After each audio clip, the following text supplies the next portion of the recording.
സാഹസിക ഡ്രൈവിങ്ങിൽ പിതാവിൻ്റെ പാത പിന്തുടർന്ന ഒരു പെൺകുട്ടി പാലാ സ്വദേശിനിയായ റിയ മേരി ബിനോയാണ് ഓഫ് റോഡിലെ താരമായിരിക്കുന്നത്. ചെറുപ്പം തൊട്ടേ ഉണ്ടായിരുന്നു ക്രേസ്. പിന്നെ ലൈസൻസ് കിട്ടി കഴിഞ്ഞിട്ട് ട്രാക്കിലേക്ക് ഇറങ്ങി ഓടിച്ച് എക്സ്പീരിയൻസ് ആയി. ഈ റോട്ടിൽ കൂടെ ഓടിച്ചാ പഠിച്ചത്. പപ്പയാണ് പഠിപ്പിച്ചത്. ഇവർ ഓടിക്കാൻ പോകുമ്പോ ഇവരുടെ കൂടെ കാണാനൊക്കെ പോവാറുണ്ട് ഇടയ്ക്ക്. പേടി ആദ്യം നമുക്ക് ഇറങ്ങുമ്പോൾ കുറച്ച് പേടിയൊക്കെ ഉണ്ടാവും. പിന്നെ ഇറങ്ങി ഇതിലേക്ക് കൂടുതൽ അറ്റാച്ച് ആവും. പേടി അങ്ങനെ ഇല്ല. ഞങ്ങൾ മത്സരിക്കാൻ പോകുന്നിടത്ത് കൊണ്ടുപോയി ട്രാക്കിലിറക്കി എക്സ്പീരിയൻസ് ആക്കുക ചെയ്ത് തന്നെ ഓടിക്കാറായി കഴിഞ്ഞപ്പോൾ തന്നെ പലയിടത്തും വിടാൻ തുടങ്ങി. ഓടിച്ചാണല്ലോ എക്സ്പെർട്ട് ആകുന്നത്. പിന്നെ മത്സരിക്കാൻ പോകുമ്പം കൊണ്ടുപോകുമായിരുന്നു. അത് കണ്ട് അതിനോടൊരു താല്പര്യം കൂടുതലായി. അങ്ങനെയൊക്കെ അവൾ ആയത്. പിന്നെ ഈ സൈറ്റിൽ പണിയുന്നിടത്ത് ഡീസൽ കൊണ്ടുപോകാനൊക്കെ ഇവിടെ ജീപ്പായിട്ടാണ് പോരുന്നത്. ഇപ്പം സൈറ്റുകളൊക്കെ ഇച്ചിരി ചെളിയും എല്ലാം കൂടിയ സ്ഥലങ്ങളാണ് പോയി. ഇപ്പോൾ ഈ ജീപ്പേ കയറി വരുള്ളൂ. കൂടുതലും 4 വീൽ വണ്ടിയെ കയറി വരുള്ളൂ.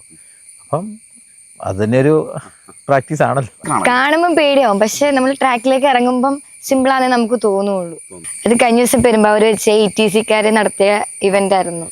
അതിൽ ലേഡീസ് കാറ്റഗറി ഫസ്റ്റ് ഉണ്ട്, പിന്നെ എക്സ്പേർട്ട്, ബിഗിനേഴ്സ്, ലേഡീസ് 3 കാറ്റഗറിയിലും കൂടെ ഓടിച്ച് നോക്കുമ്പോൾ ലേഡീസിൽ ഏറ്റവും കുറവ് ടൈമിൽ ഓടി വന്ന ഞാനാണ്. അപ്പോൾ ETC Q ട്രോഫി കിട്ടി.